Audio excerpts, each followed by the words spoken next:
My father's optimal গার্ডেনিংয়ের আরেকটি ভিডিওতে সকলকে স্বাগত। আজ বাবার বাগানের মালটা গাছের পরিচর্যা আপনাদের সঙ্গে শেয়ার করতে চলেছি।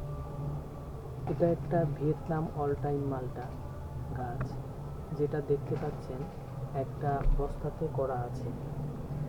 গাছটা খুবই ছোট, অথচ তার মধ্যে একটি ফল ধরে আছে। এটা প্রায় পাকার কাছাকাছি চলে এসছে। এই গাছটিতে ফলটা নভেম্বর মাস নাগাদ পেকে যাবে, রং চেঞ্জ হয়ে যাবে, হলুদ হয়ে যাবে। তারপর এটাকে তুলে নিয়ে তার চারদিকে কিছুটা সার প্রয়োগ করে দেব। এরপরে ডিসেম্বর মাসে আর কোনো জল দেব না, হালকা হালকা ভিজিয়ে রাখবো শুধু গোড়াটা, অতিরিক্ত কোনো সার দেব না। কারণ ওই সময় সার দিলে জানুয়ারি মাস নাগাদ নতুন পাতা গজিয়ে যাবে, ফুল আসবে না। তাই এই নভেম্বরের শুরুতেই যা সার দেওয়া হয়ে যাবে।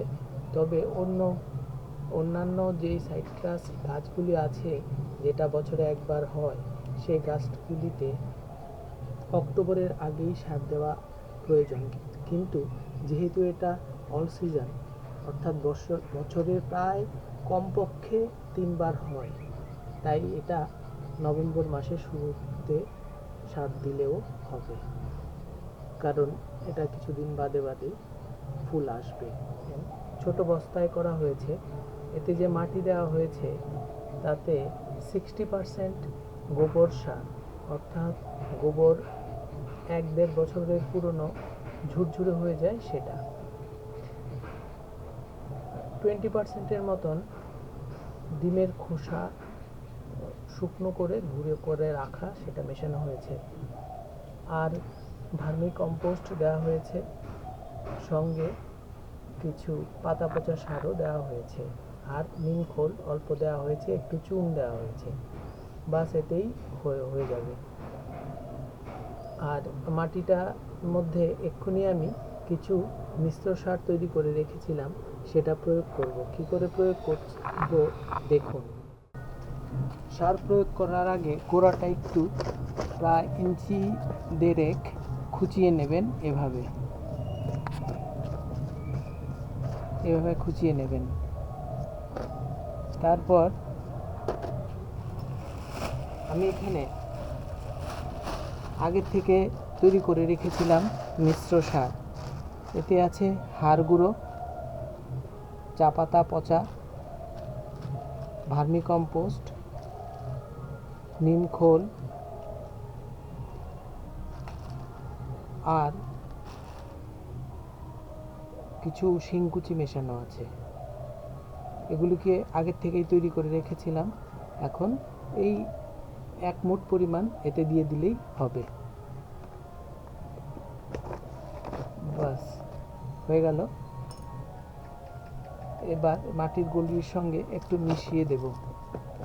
দেখতে পাচ্ছেন মাটিটা ভেজা আছে, তাই এতে আর এখনই কোনো জল দেব না, রেখে দেব। মাটিটা যখন শুকিয়ে যাবে তখন জল দেব। বাস হয়ে গেল এর পরিচর্যা। অর্থাৎ নভেম্বর মাস নাগাদ যখন ফলটা তোলা হয়ে যাবে, তখন এর থেকে নতুন করে আবার ফুল চলে আসবে। আপনারা যদি এরকমভাবে কন্টেইনারে মালটা গাছ করতে চান, তবে গাছটা নার্সারি থেকে যখন কিনবেন তখন কিছু জিনিস খেয়াল রাখবেন। এখানে দেখতে পাচ্ছেন গাছটা এইটুকু কাস্টল অংশ আছে, এবং বোঝা যাচ্ছে যে এখানে গ্রাফটিং করা আছে। তা আপনারা যখন কিনবেন তখন দেখবেন এই স্টক, এই যে রুট স্টকটা, সেটা যেন একদম স্ট্রেট থাকে। আর মাটি থেকে অন্তত 1.6 ইঞ্চি কমপক্ষে, 1 ফুট হলে ভালো হয়, তবে 1.6 ইঞ্চি যেন থাকে সেটা দেখবেন, এবং স্ট্রেট যেন থাকে। আর এই গোড়ার থেকে এতটুকুর আগে কোনো ডাল রাখবেন না, থাকলে সেগুলিকে ছেঁটে দেবেন। আর গাছটাকে আমি একটু বুশি করার জন্যে এরকম চারদিকে ডালগুলি রেখেছি। আর এখন এতে আর প্রুনিং করার কোনো প্রয়োজন নেই, আগের থেকেই শেপে চলে এসছে গাছটা। এবং দেখতে পাচ্ছেন এখন নতুন করে আর কিছু দেব না। শুধু নভেম্বর মাসের শুরুতে মাটিটা যখন একটু শুকিয়ে যাবে তখন আমি এতে খৈল পচা জল পাতলা করে জলের সঙ্গে মিশিয়ে এতে দেব। 2 দিন অন্তর অন্তর এরকম করে 1 সপ্তাহ দেব, তারপর আর কোনো সার দেব না। বাস হয়ে গেল। তো আপনারা যদি লাগাতে চান এভাবে আমি যেভাবে বললাম সেভাবে মাটি তৈরি করে নার্সারি থেকে সুস্থ এবং সবল গাছ নিয়ে এভাবে লাগাবেন। আপনাদের আর যদি কিছু জানার থাকে যে কোনো বিষয়ে এইভাবে কিভাবে লাগাবেন বা যে কোনো প্রশ্ন, তো কমেন্ট বক্সে লিখে দেবেন।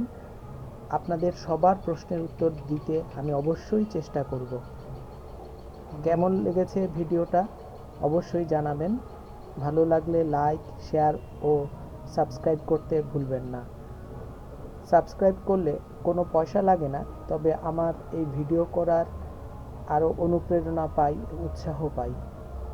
ধন্যবাদ সকলকে।